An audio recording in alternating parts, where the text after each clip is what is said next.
1 detik untuk selamanya. Karya Nazira Rahmadina yang dibaca oleh Nazira sendiri. Terdapat 2 orang sahabat. Mereka bersahabatan sejak kelas 1 SD. Namun, keduanya memiliki sikap yang bertolak belakang. Dina dikenal dengan sikapnya yang ramah, disiplin, dan rajin belajar. Sedangkan Rika memiliki sikap yang tidak disiplin dan malas sekali untuk belajar. Tapi, perbedaan sikap itu tidak menghalangi persahabatan mereka. Saat beranjak di kelas 1 SMA, mereka berada di satu sekolah yang sama dan di kelas yang sama. Keduanya duduk bersebelahan. "Din, nanti main yuk pulang sekolah," ajak Rika. "Besok kan ulangan matematika, Rik. Ayo kita belajar bareng aja," jawab Dina. "Enggak ah, aku maunya main, Dina. Lagian, kan gampang tinggal lihat buku," jawab Rika, cemberut karena Dina menolak. "Masa ulangan lihat buku sih? Ya udah, kamu aja yang main, aku mah mau belajar," jawab Dina. "Yah, jangan gitu dong. Aku main sama siapa nanti? Kamu juga tahu, aku gak punya teman selain kamu. Ayo main, Din," kata Rika, membujuk Dina. "Mainnya sebentar ya, dan abis itu kita belajar bareng. Oke gak?" bujuk Dina. "Ya udah deh," jawab Rika, pasrah. Akhirnya, setelah pulang sekolah, mereka pergi ke mall. Hanya untuk bermain game time zone. Mereka terlihat sangat senang sekali saat bermain game. Tawa mereka bagai burung yang terkurung, kemudian lepas dan bebas. Sebahagia itu rasanya ketika bermain bersama. Tak terasa, waktu menghentikan Dina untuk bermain. Ia melihat jam di tangannya, sudah hampir 2 jam mereka bermain. "Rik, pulang yuk, belajarnya di rumah aku," ajak Dina sambil memegang tangan Rika. "Baru sebentar, Din. Ayo main lagi. Lucu banget nih bonekanya," jawab Rika yang masih ingin bermain lagi. "Tapi sekarang udah mau jam 3 sore. Dikit lagi juga asar. Ayo pulang. Abis sholat kita belajar di rumah aku," jawab Dina tidak sabar untuk segera pulang. "Ah, kamu mah gak seru, Din." "Ya udah deh," jawab Rika kesal. "Nah, gitu dong, sahabat aku yang paling cantik, paling baik, paling nurut," goda Dina. Ya, jawab Rika yang masih kesal karena ia masih ingin bermain. Setelah sampai di rumah Dina, mereka langsung sholat asar. Kemudian, mereka pergi ke kamar Dina untuk belajar. "Yeay, saatnya belajar," sorak Dina. "Kenapa sih seneng banget belajar? Aku mah males banget deh kalau udah nyangkut soal belajar," jawab Rika kesal. "Belajar itu penting, Rik. Emang susahnya sekarang, tapi nantinya kamu juga yang bakal untung," kata Dina. "Ah, gak ngerti aku. Aku capek, Din. Aku pulang aja ya," keluh Rika. "Katanya abis main belajar. Gimana sih? Tapi capek banget ini aku," jawab Rika mengelak Dina. "Ya udah deh, terserah kamu. Aku mau belajar aja," jawab Dina pasrah. "Oke, besok aku nyontek ya." "Enak aja. Udah, sono pulang." "Iya, dadah Din," kata Rika sambil melambai tangan. "Iya, dah," jawab Dina, membalas lambaian Rika. Rumah Rika dan Dina bersebelahan. Oleh karena itu, mereka sangat akrab sekali. Dina mempersiapkan diri untuk ulangan matematika besok. Sedangkan Rika hanya tidur-tiduran sambil bermain HP. Esoknya, ulangan pun tiba. Para murid duduk dengan tertib. Guru matematika tersebut berkata pada muridnya, "Baik anak-anak, hari ini kita akan ulangan matematika. Jangan ada yang mencontek atau lihat buku. Jika ketahuan dengan ibu, nilai kalian akan kosong. Terbiasalah dengan jujur dalam melakukan sesuatu. Oh iya, ibu akan membagi murid jadi 2 kelompok. Satu kelompok mengerjakan dan kelompok lainnya menunggu giliran. Soal yang ibu berikan hanya 3 soal saja. Ada yang mau ditanyakan?" "Tidak, Bu," jawab murid serampak. "Oke, untuk barisan sebelah kiri setiap meja, silakan tunggu di luar dan jangan melihat ke dalam kelas."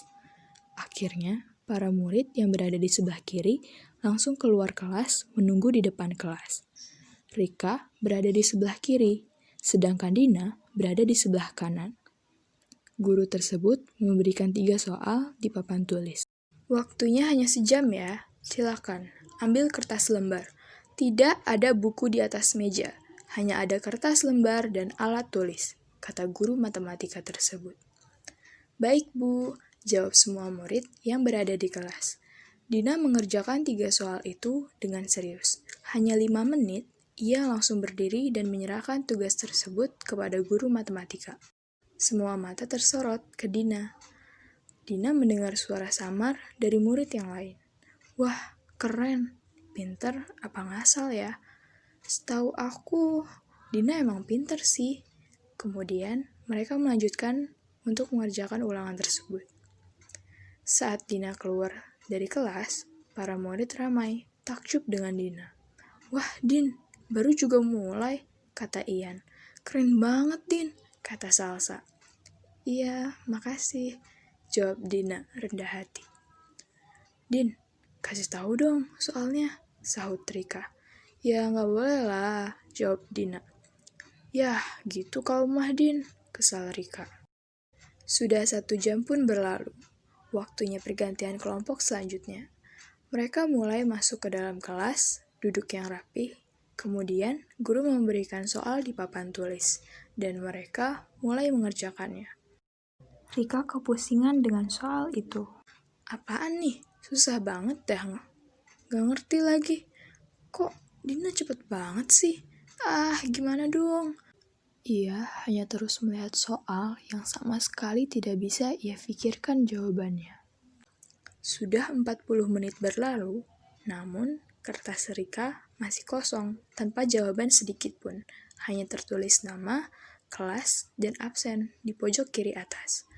"Aduh, mau lihat buku, tapi aku di depan, apes banget deh Udah mana tinggal 3 orang, ngasal aja udah," pasrah Rika.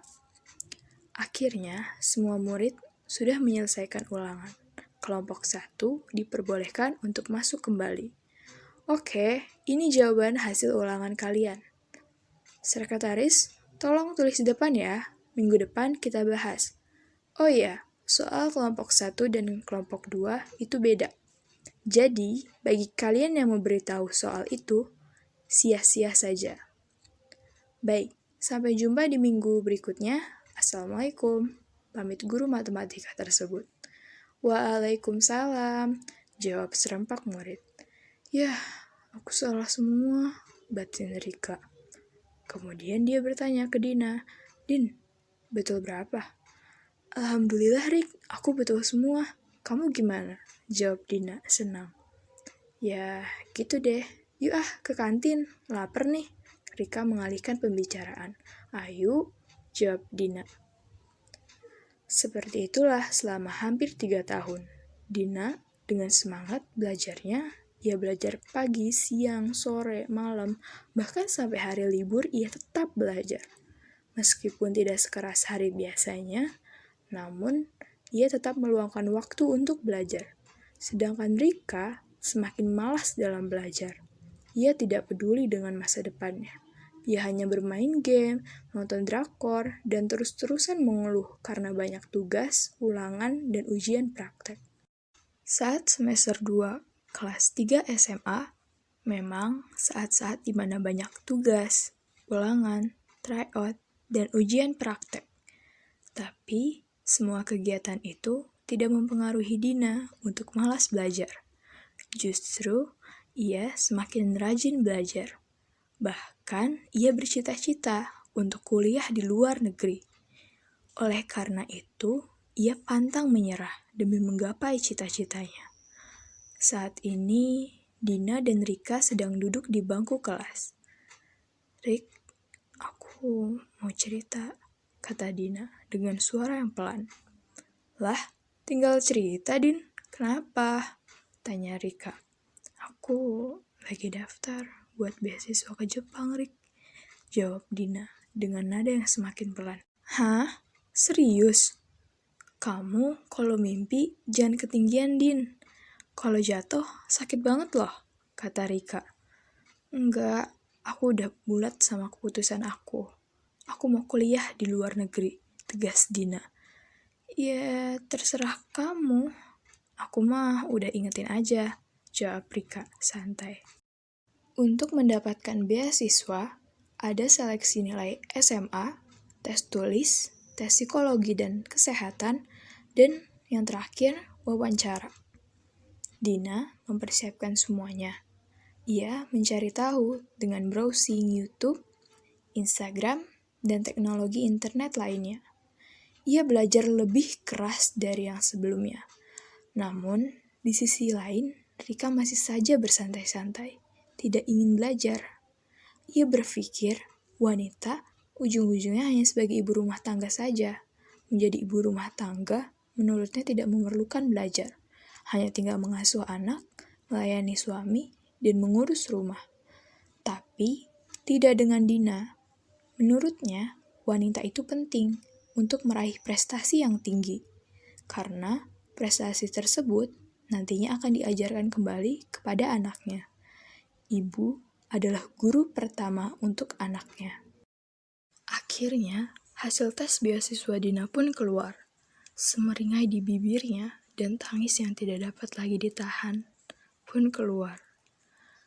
Dina lolos beasiswa di Jepang. Ia membanggakan kedua orang tua, gurunya, dan menjadi motivasi untuk para siswa dan siswi yang lain. Ia menunjukkan bahwa usaha tidak akan mengkhianati hasil. Saat Dina berada di sekolah, banyak yang memberinya ucapan selamat atas kelulusannya. Rika menghampirinya dan berkata, "Din, selamat ya. Maaf, waktu itu harusnya aku gak bilang kayak gitu. Harusnya aku nyemangatin kamu. Maafin aku. Aku benar-benar nyesel. Aku gak belajar dulu. Selalu buang-buang waktu buat main. Aku beneran nyesel banget. Kamu gak cuma ngebanggain keluarga kamu, tapi sekolah juga ikut bahagia karena lulusannya ada yang keluar negeri. Aku benar-benar nyesel." "Iya, gak apa-apa, Rik. Gak ada kata telat untuk belajar. Kalau kamu berusaha, semua yang kamu mau akan ada di tangan kamu sendiri. Selain usaha, berdoa juga penting. Berdoa apa saja yang kamu mau sama Allah. 1 detik untuk selamanya, Rik. Setiap 1 detik itu berharga, yang menentukan masa depan kita," jawab Dina. "Iya, Din. Makasih ya," jawab Rika dengan penuh penyesalan. Sekian, terima kasih.